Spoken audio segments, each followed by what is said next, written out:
আল্লাহ রাব্বুল আলামিন সর্বপ্রথম আসমানকে বললেন, ও আসমান, তুমি কি আমার কোরআনটা বহন করতে পারবা কিনা? আসমান অস্বীকার করলো। এরপরে আল্লাহ রাব্বুল আলামিন জমিনকে বলল, ও জমিন, তুমি কি আমার কোরআনটা বহন করতে পারবা কিনা? জমিন অস্বীকার করলো। আমি জমিনের সেই পরিমাণ শক্তি নাই যে আপনার কোরআনকে বহন করব। অথচ জমিনের দিকে তাকাইলে দেখা যায় কত বিশাল বড় দালান কোঠা এই জমিনের মধ্যে দাঁড়িয়ে আছে। এরপরে আল্লাহ রাব্বুল আলামিন পাহাড়কে বলল, ও পাহাড়, তুমি কি আমার কোরআনকে বহন করতে পারবা কিনা? পাহাড় অস্বীকার করলো। আমি পাহাড়ের সেই পরিমাণ শক্তি নাই। অথচ দুনিয়ার জমিনের দিকে তাকাইলে দেখা যায় কত উঁচু উঁচু পাহাড়, এত শক্তিশালী পাহাড় আল্লাহর কোরআনকে বহন করতে পারে নাই।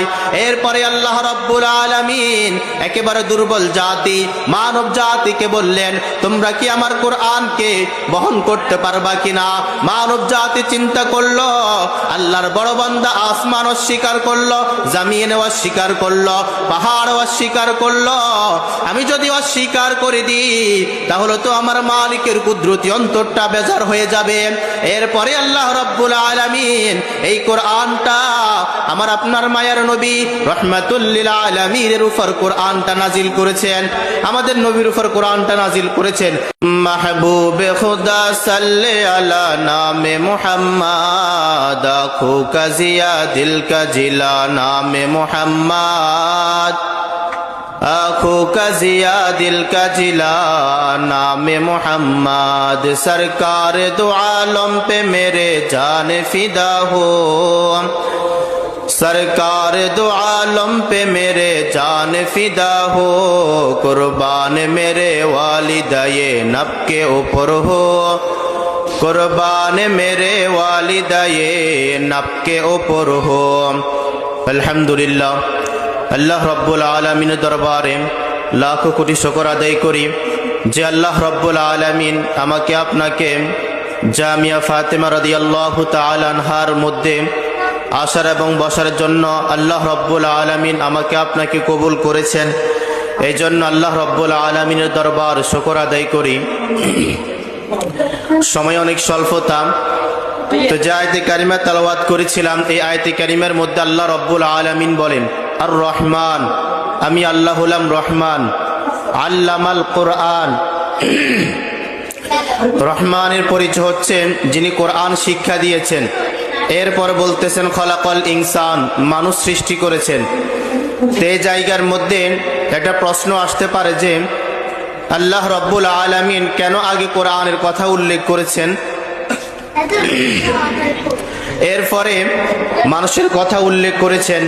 তো মুফাসসির কেরামরা বলেন যে আল্লাহ রব্বুল আলামিন এই জন্য আগে কোরআনের কথা উল্লেখ করেছেন কারণ একজন মানুষ নিজেকে তখনই মানুষ বলে দাবি করতে পারবে যখন তার মধ্যে কোরআন শিক্ষা থাকবে, যখন তার মধ্যে কোরআন থাকবে।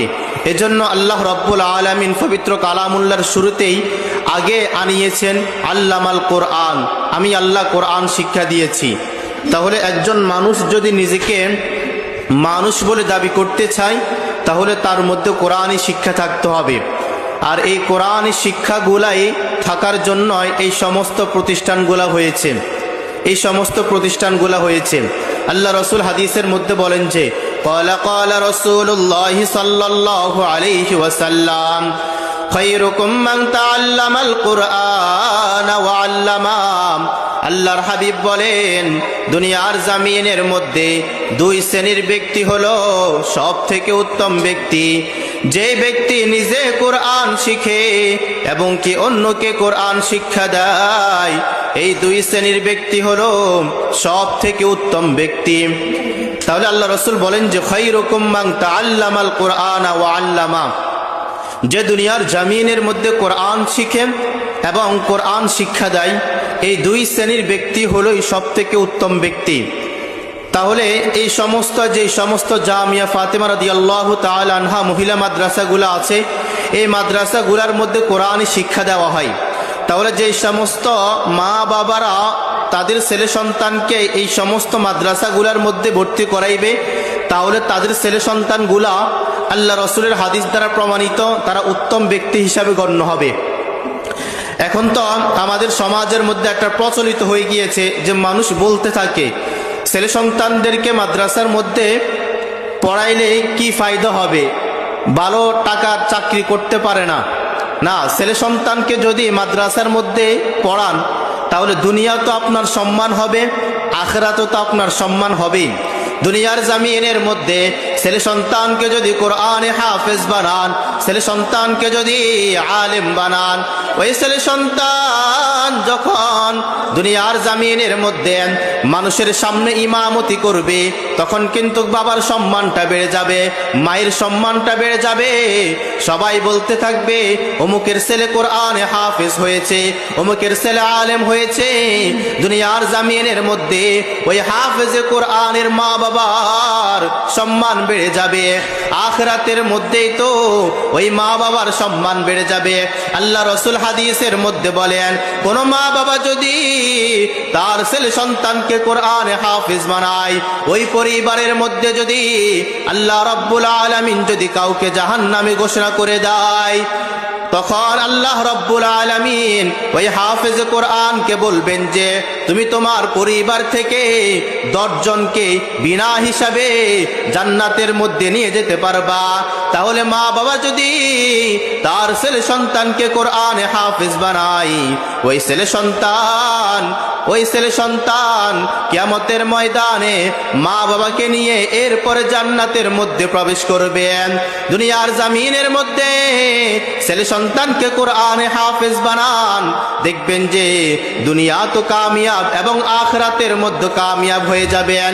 ছেলে সন্তানকে যদি কোরআনে হাফেজ যদি না বানান, ছেলে সন্তানকে যদি কোরআনে শিক্ষা যদি না দেন, আল্লাহ রাব্বুল আলামিন কিয়ামতের ময়দানে ওই সমস্ত ছেলে সন্তানকে বলবেন দুনিয়ার জামিনের মধ্যে তোমরা কোরআন শিখো নাই, দুনিয়ার জামিনের মধ্যে আমি রবের বিধানকে তোমরা পাঠ করো নাই, যাও যাও আমার জাহান্নামের মধ্যে চলে যাও। ওই ছেলে সন্তান তখন আল্লাহকে বলতে থাকবেন, আই মালিক, যে সমস্ত মা বাবার কারণে আমি কোরআন শিখতে পারি নাই, যে সমস্ত মা বাবা আমাকে কোরআন শিক্ষা দেয় নাই, ওই মা বাবার বুকের উপর ফাড়া দিয়ে এরপরে আমি জাহান্নামের মধ্যে প্রবেশ করব। দুনিয়ার জামিনের মধ্যে ছেলে সন্তানদের জন্য কত মায়া, কত মহব্বত, কিন্তু শুধুমাত্র কোরআন শিক্ষা না দেওয়ার কারণে এই ছেলে সন্তান আপনার আমার বুকের উপর ফাড়া দিয়ে এরপরে আল্লাহর জাহান্নামের মধ্যে প্রবেশ করবেন। ছেলে সন্তানদের জন্য দুনিয়ার জামিনের মধ্যে কতই না মায়া, কতই না মহাব্বত। ছেলে সন্তানের গায়ের মধ্যে যদি একটু আঘাত পায় তখন মা কিন্তু বিকল হয়ে যায়, মা কিন্তু আশ্চর্য হয়ে যায়। ছেলে সন্তানের যদি একটু জ্বর চলে আসে বাবা মা অস্থির হয়ে যায়, বাবা মা অস্থির হয়ে যায়। আর শুধুমাত্র কোরআন শিক্ষা না দেওয়ার কারণে, কোরআন শিক্ষা না দেওয়ার কারণে এই ছেলে সন্তান আপনার আমার বুকের উপর ফাড়া দিয়ে এরপরে আল্লাহর জাহান্নামের মধ্যে প্রবেশ করবে। তাহলে এই সমস্ত যে সমস্ত মাদ্রাসাগুলো আছে, জামিয়া ফাতেমা রাদিয়াল্লাহু তাআলা আনহা মহিলা মাদ্রাসা, যে সমস্ত মাদ্রাসাগুলো আছে এই সমস্ত মাদ্রাসাগুলোকে মধ্যে নিজের ছেলে সন্তানকে ভর্তি করানোর জন্য চেষ্টা করবেন। এগুলার মধ্যে কোরআনে শিক্ষা দেওয়া হয়, দ্বীনি ইলম শিক্ষা করা হয়, এই শিক্ষাগুলো এই মাদ্রাসাগুলোর মধ্যে দেওয়া হয়। এই জন্য প্রত্যেকটা ব্যক্তি চেষ্টা করবেন কোরআনে শিক্ষা দেওয়ার জন্য। 1 মিনিটে শেষ করে দিচ্ছি। আমরা তো মনে করি এই কোরআনটা আমাদের কাছে এমনিতে আসে না, এই কোরআনটা সর্বপ্রথম আল্লাহ রাব্বুল আলামিন আমাদেরকে দেন নাই। আল্লাহ রাব্বুল আলামিন সর্বপ্রথম আসমানকে বললেন, ও আসমান, তুমি কি আমার কোরআনটা বহন করতে পারবা কিনা? আসমান অস্বীকার করলো। এরপরে আল্লাহ রাব্বুল আলামিন জমিনকে বলল, ও জমিন, তুমি কি আমার কোরআনটা বহন করতে পারবা কিনা? জমিন অস্বীকার করলো। আমি জমিনের সেই পরিমাণ শক্তি নাই যে আপনার কোরআনকে বহন করব। অথচ জমিনের দিকে তাকাইলে দেখা যায় কত বিশাল বড় দালান কোঠা এই জমিনের মধ্যে দাঁড়িয়ে আছে। এরপরে আল্লাহ রাব্বুল আলামিন পাহাড়কে বলল, ও পাহাড়, তুমি কি আমার কোরআনকে বহন করতে পারবা কিনা? পাহাড়ও অস্বীকার করলো, আমি পাহাড়ের সেই পরিমাণ শক্তি নাই। অথচ দুনিয়ার জমিনের দিকে তাকাইলে দেখা যায় কত উঁচু উঁচু পাহাড়, এত শক্তিশালী পাহাড় আল্লাহর কোরআনকে বহন করতে পারে নাই। এরপরে আল্লাহ রাব্বুল আলামিন একেবারে দুর্বল জাতি মানব জাতিকে বললেন, তোমরা কি আমার কোরআনকে বহন করতে পারবা কিনা? মানব জাতি চিন্তা করলো, আল্লাহর বড় বান্দা আসমান অস্বীকার করলো, জমিন অস্বীকার করলো, পাহাড় অস্বীকার করলো। আমি যদি অস্বীকার করে দিই তাহলে তো আমার মালিকের কুদরতি অন্তরটা বেজার হয়ে যাবে। এরপরে আল্লাহ রাব্বুল আলামিন এই কোরআনটা আমার আপনার মায়ের নবী রহমাতুল লিল আলামিনের উপর কোরআনটা নাজিল করেছেন, আমাদের নবীর উপর কোরআনটা নাজিল করেছেন। আমরা সেই নবীর উম্মত। আমাদের প্রত্যেকটা ব্যক্তির করণীয় হচ্ছে যে এই কোরআনটা শিখা, নিজেও শিখা এবং নিজের ছেলে সন্তানকে কোরআনে শিক্ষা দেওয়া। নিজেও কোরআন পাঠ করব, নিজের ছেলে সন্তানকে কোরআন পাঠ করার জন্য আগ্রহ করব, মাদ্রাসার মধ্যে ভর্তি করাইব। জামিয়া ফাতেমা নামক যে সমস্ত মাদ্রাসাগুলো আছে এই সমস্ত মাদ্রাসাগুলোর মধ্যে নিজের ছেলে সন্তানকে ভর্তি করানোর জন্য চেষ্টা করব। আল্লাহ রাব্বুল আলামিন এই পর্যন্ত যে কথাবার্তাগুলো বললাম, আল্লাহ রাব্বুল আলামিন আমাকে আপনাকে বুঝার এবং আমল করার তৌফিক দান করুক।